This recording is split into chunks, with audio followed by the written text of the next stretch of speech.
Hola, bienvenidos. Mi nombre es Astrid. Belén. Gael.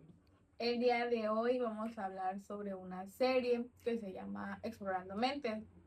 Esta actividad es por parte de la materia de Psicofarmacología 2. Esta materia la imparte la maestra Jessica Baena. En el primer capítulo de la serie habla sobre la memoria. De cómo la memoria llega a ser algo frágil a través de eventos traumáticos, eventos que llegan a impactar también a través de las emociones, que pues, a causa de eso pueden llegar a generar recuerdos falsos. Justamente, y que pues esta puede llegar a cambiar los recuerdos en cualquier momento y también a distorsionarlos, ya que cualquier estímulo del momento puede llegar a influir en los recuerdos.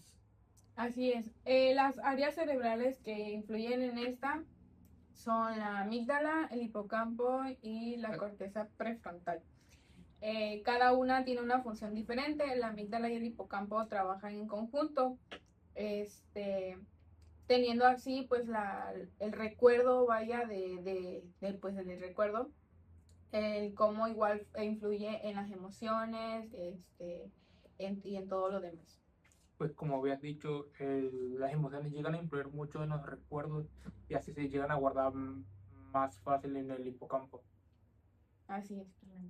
En el siguiente episodio hablaba sobre el sueño. Cómo nuestro sueño, cómo nosotros tenemos sueños que a veces pensamos que están pasando en la vida real, pero realmente pues no, al momento de uno abrir los ojos se da cuenta que todo fue un sueño, ya sea un sueño que sea un sueño bueno o una pesadilla. También aquí una de las partes del cerebro que se llegan a mencionar es la amígdala, que, que puede estar influenciada más en la parte del sueño donde él llega a incrementar más las emociones, ahí puede llegar a provocar las pesadillas.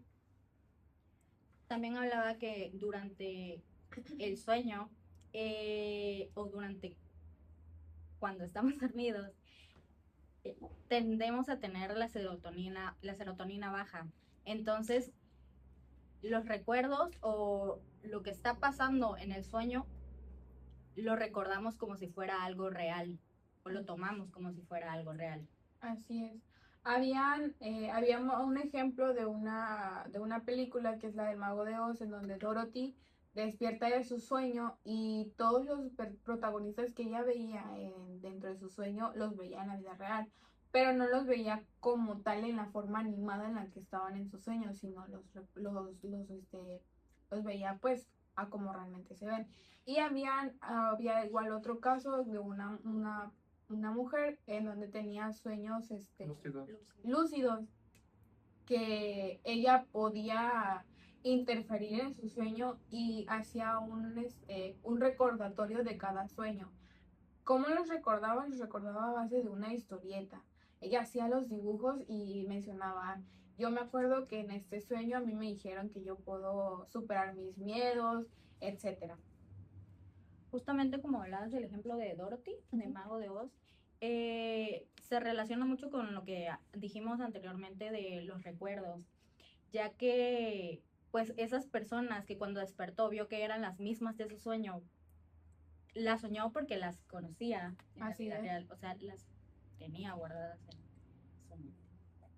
Bueno, luego pasaríamos al capítulo 3 que se encarga más de de la ansiedad. Aquí se muestra cómo la ansiedad llega a influir más en el sistema de lucha y huida. Es la que te pone, el que te activa abajo de, pues, de peligros, entre otros. Hay neurotransmisores que interfieren en esta parte, que son pues la serotonina, la dopamina, la adrenalina, Glutamato. el glutamato, el GABA, y pues la noradrenalina. En el caso de la ansiedad y el neurotransmisor de la adrenalina, pues se conectan, ya que cuando uno presenta un síntoma de ansiedad o está teniendo un cuadro de ansiedad, empieza a generar una adrenalina intensa hacia un miedo causado por esta. Igual que pues el neurotransmisor de la dopamina podría generar una ansiedad, pero no como de recompensa, sino como un miedo. Pues luego pasaríamos al capítulo 4 que mayormente es más de la meditación, del mindfulness, mientras aquí se habla más sobre cómo, Cómo esta técnica puede influir a un estado de relajación, a sentir cierta paz en uno mismo y en cómo, por ejemplo, la ansiedad la podemos calmar con este tipo de técnicas. Incluso también los ataques de pánico, el sueño, entre otras cosas. Aquí también, a ver, los neurotransmisores que se llegan a mencionar es la dopamina, la serotonina y el GABA, que mayormente el GABA es más, su función es más el calmante para el sistema nervioso central. La dopamina es más para el placer y sentir la recompensa. Y la serotonina es pues el estado de ánimo. Al tener una relajación, ya tiene un estado de ánimo más, pues, más relajado, más positivo. Así es. Y pasaríamos con el último capítulo, que el último capítulo habla sobre los psicodélicos. Bueno, el capítulo empezaba con una persona hablando sobre su enfermedad. Él presentaba pues una depresión por tener esta enfermedad, a lo que algunos médicos acudieron a darle psicodélicos, en este caso que son los hongos. También se llega a mencionar el LSD y el MT, MTD y MTDA La y la ayahuasca y entre otros. Los psicodélicos afectan mucho a nuestro cerebro en la parte de la memoria, amígdala, la amígdala, la corteza prefrontal, donde es más donde está la parte más la razón y la toma de decisiones.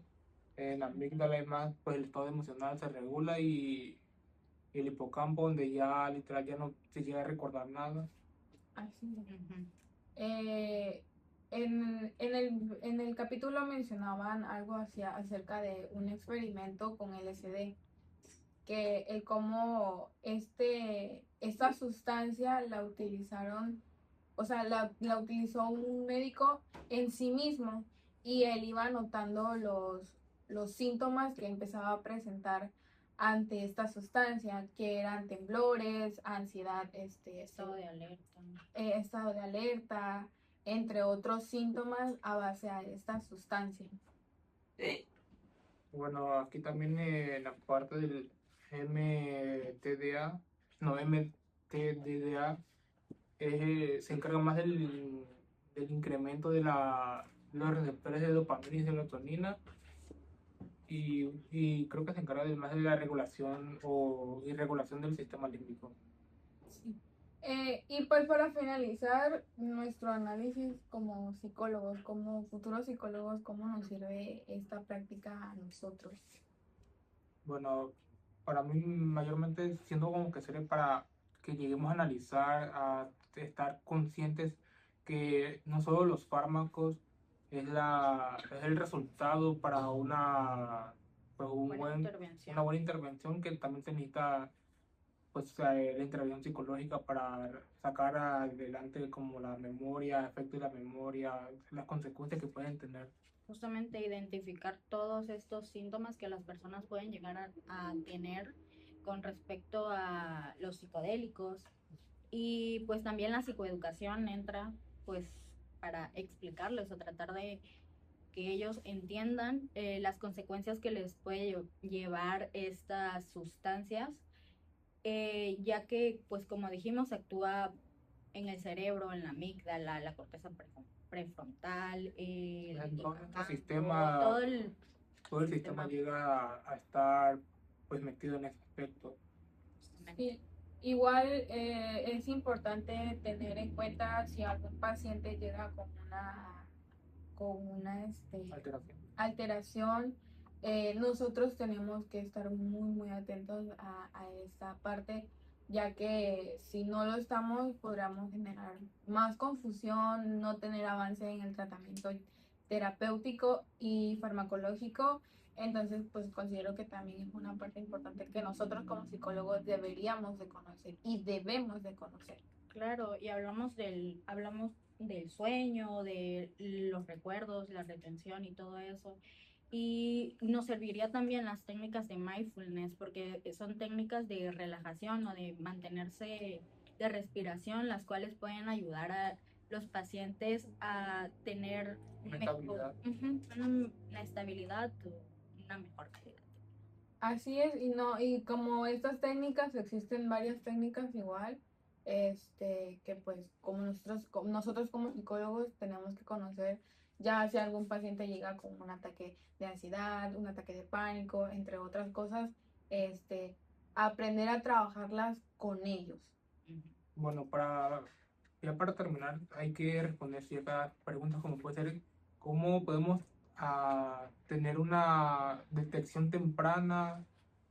¿Cómo podemos, pues, tener unos resultados y también una intervención? Bueno, en la intervención, para nuestro papel de psicólogo, es importante preparar al paciente, psicoeducarlo de cuáles van a ser los efectos o cuáles son los efectos al, pues, al presentar ciertas sustancias, cierto consumo de sustancias. Sí, la parte de cómo prevenir esta área sería más que nada en dándonos cuenta sobre la sintomatología que empieza a presentar, algunas partes pues que el cuerpo justo empieza a generar. Claro, advertirle, como decía Gael, que ciertos medicamentos farmacológicos tienen pues síntomas, Ajá, los cuales así, pueden llegar a presentar.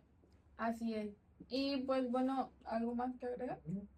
Y pues sería todo por nuestra actividad. Muchas gracias y adiós. Córtale, por favor.